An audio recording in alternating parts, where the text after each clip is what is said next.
Yo, what is going on, guys? Clutch back again with another video for you guys. So today is going to be another tactics video. It is a different formation. It is the 4-2-2. It is one of the best all-round formations on the game. It has been an absolute staple this year. Just been an absolutely incredible formation.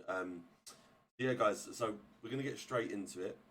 Before I do, if you do want to have your weekend league games played by professionals to earn the best team of the season rewards during week, or like for weekend league, just visit the link down below in this corner down here, or just DM us on the Twitter in the description down below. Okay, guys. So we are just going to head straight into the 4-2-2.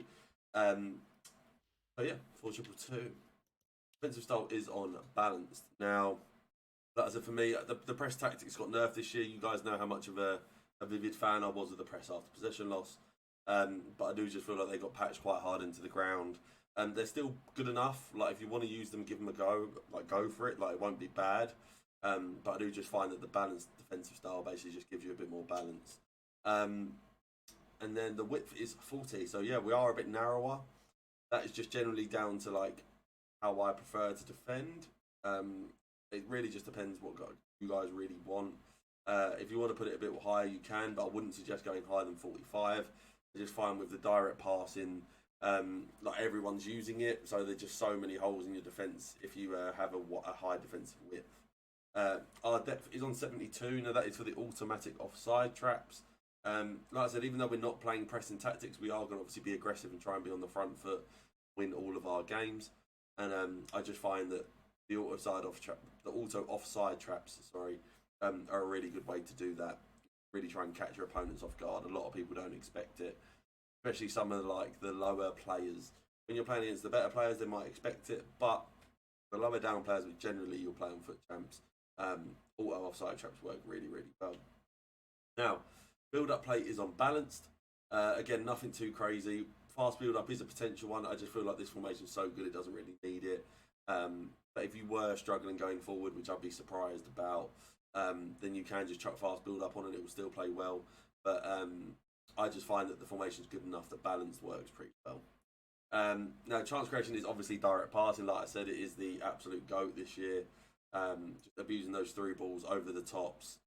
Just the standard floor ones, they're just so good. The players make really good runs for it.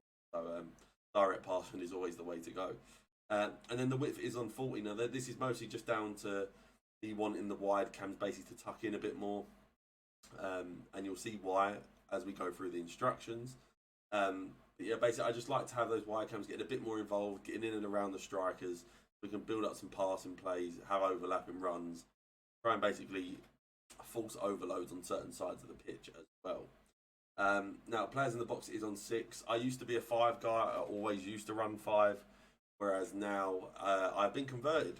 Ever since trying the 3-4-2-1, 6 players in the box has been really, really good, and I've been a big fan of it since.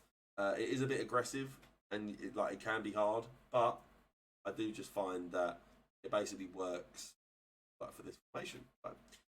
Corners is 2. That's just for my corner tactic. If you are interested, let me know in the comments down below. And free kicks is on 1. Now what we'll do, we'll get straight into the instructions. So we have both of our strikers on stay central, getting behind. Like I said, obviously we're trying to keep the 2 cams and the strikers in the central areas. And I'll show you guys why in a little bit. So obviously stay central is so they make those in behind runs and like in the central areas and important parts of the pitch. Obviously what we want them basically getting 1-on-1 as much as humanly possible.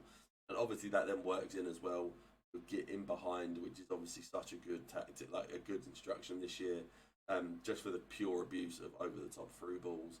I will say that like I have used mixed and it has worked well, just because sometimes I like to be a bit more of a hold up play, maybe use a skill move to beat a player, things like that.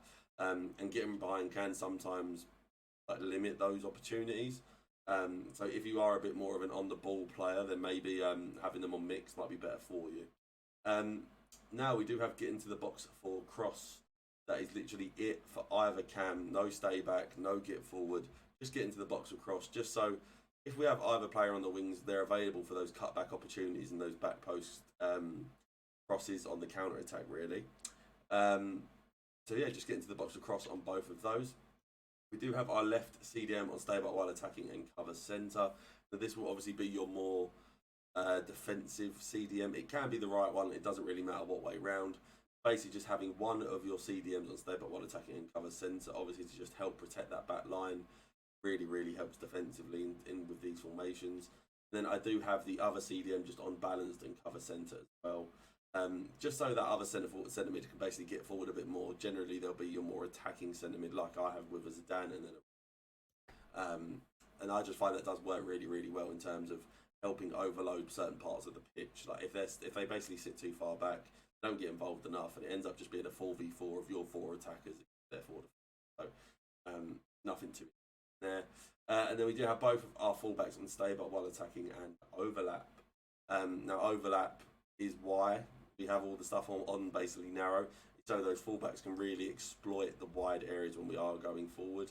Obviously, it seems counterproductive to have them on stay but while attacking, but trust me, they will go forward.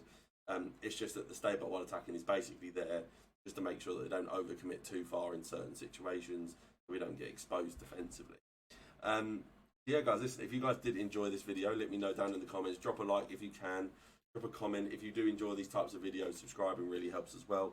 And if you are interested in having your weekly games played by professionals to earn the top rewards, visit the website down below, or obviously DM us on the Twitter in the description. I hope to see you guys soon.